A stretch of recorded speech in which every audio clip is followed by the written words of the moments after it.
The ballroom of the Al Hassan International Hotel sparkled with gold and glass.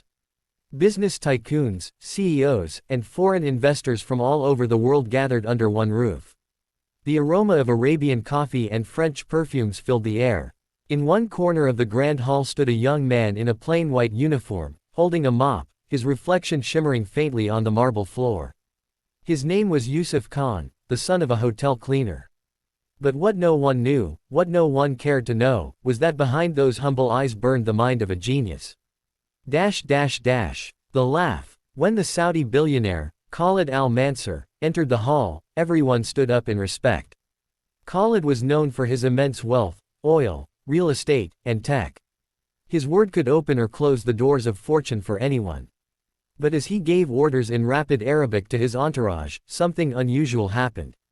One of his assistants struggled to translate for a group of foreign delegates, a mix of Japanese, French, and Russian investors. Confusion spread. Voices rose. The translators seemed overwhelmed. That's when Yusuf stepped forward. "Sir, may I help?"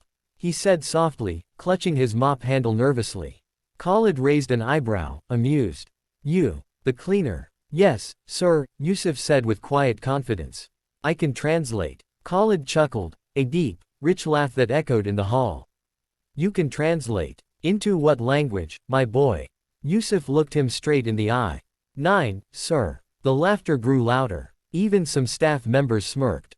"9 languages," Khalid repeated mockingly. "And I suppose one of them is Arabic." Yusuf nodded. "Arabic, English, French, Japanese, Russian, Chinese, German, Spanish, and Turkish." The room fell silent. "Prove it," Khalid said, smirking. Yusuf took a deep breath, and within minutes, switched fluently between the languages, translating each investor's questions and Khalid's responses with perfect accuracy and cultural nuance. The stunned faces around the room told the story. When he translated a complex business term from Japanese to Arabic, without a pause, even the professional interpreters froze. Khalid's smirk vanished. His laughter faded into silence. The story behind the genius. After the meeting, Khalid called Yusuf to his private office. The golden door closed behind them. "Who are you really, boy?"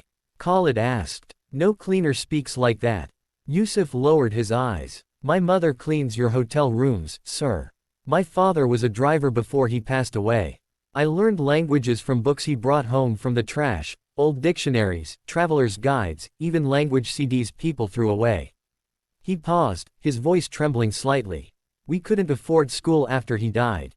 So I used to sit in the hotel corridors, listening to guests talk, memorizing their words, accents, and expressions. Every night, I'd practice in front of a mirror until my throat hurt." Khalid leaned back, his face unreadable. "And what did you dream to do with all these languages?" Yusuf smiled faintly. "To connect people, sir. To show that the value of a man isn't in his clothes or his title, it's in what he learns, and how he helps others." There was silence for a long moment. Then Khalid whispered, "My son studied in Oxford, and he can barely speak English properly." The test. The next morning, Khalid summoned Yusuf again, this time, to his office high above the city. "I have a meeting in Geneva tomorrow," he said. "My translator fell sick. Come with me." Yusuf's eyes widened. "Me, sir. But I'm just—" "Not anymore," Khalid interrupted. "Let's see if your words are worth what they sound like." In Geneva, the conference room was filled with powerful diplomats and business leaders from around the world. The topic: a massive energy partnership deal worth billions. The tension was thick. Yusuf sat quietly beside Khalid, wearing a simple black suit the billionaire had bought for him. When the French delegate began speaking rapidly, Khalid gestured to Yusuf. And Yusuf began translating, smoothly, elegantly, flawlessly. The officials nodded in admiration. The Japanese investor smiled, impressed. The Russian diplomat whispered, "Incredible." By the end of the meeting, the deal was sealed, not just because of the negotiations, but because Yusuf's perfect translations had bridged cultural misunderstandings that almost ruined it. Khalid watched him, eyes softening. "The boy who mopped floors just helped me earn $1 billion deal." The offer. That night, in the hotel suite overlooking Lake Geneva, Khalid handed Yusuf a file. Inside was a scholarship letter, passport, and job contract. "You're going to study international relations," Khalid said. "At the best university in the world. I'll fund everything. On one condition." Yusuf blinked. "Condition, sir?" Khalid smiled. "Never forget where you came from. The moment you forget that, you lose everything that makes you special."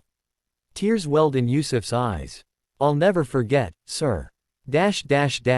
Years later. 5 years passed. The world now knew the name Yusuf Khan.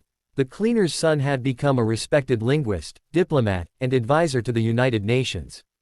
His speeches on education and equality echoed around the globe.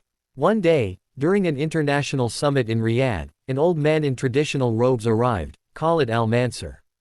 Time had slowed him down, but his pride still gleamed. Yusuf walked up to him, bowed slightly, and said, "Sir, welcome. I reserved a seat for you, front row." Khalid looked at the stage banner, "Bridging Nations Through Language and Understanding," hosted by Dr. Yusuf Khan. He smiled faintly and whispered, "You proved me wrong, boy.